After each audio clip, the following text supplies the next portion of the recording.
মধ্যরাতের অদ্ভুত অর্ডার। অনিক একটা ফুড ডেলিভারি কোম্পানিতে কাজ করে। মাসখানেক আগে রাত তখন প্রায় 2টো তার ফোনে একটা অর্ডার এল। লোকেশনটা শহরের একদম শেষ প্রান্তে, যেখানে পুরনো আমলের কিছু ভাঙাচোরা বাড়ি আছে।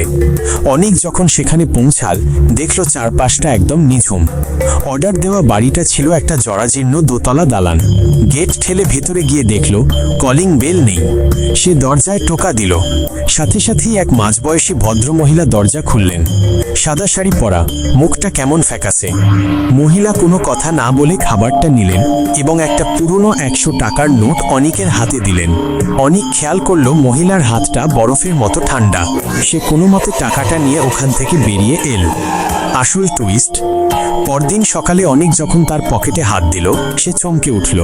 দেখল সেখানে 100 টাকার নোটের বদলে একটা শুকনো নিম পাতা পড়ে আছে। তার মনে হলো গতরাতে নির্ঘাত কোনো ভুল হয়েছে। সে আবার সেই লোকেশনে ফিরে গেল। গিয়ে যা দেখল তাতে তার গায়ের রক্ত হিম হয়ে গেল। সেখানে কোনো আস্ত বাড়ি নেই, শুধু একটা পোড়া ভিটে পড়ে আছে। প্রতিবেশীদের জিজ্ঞেস করতেই তারা জানাল, ওই বাড়িটা 5 বছর আগে এক অগ্নিকাণ্ডে পুড়ে ছাই হয়ে গিয়েছিল।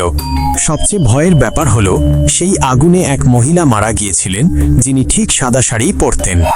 অনিক যখন তার ডেলিভারি অ্যাপ চেক করলো, দেখল সেখানে কোনো অর্ডারের হিস্ট্রি নেই।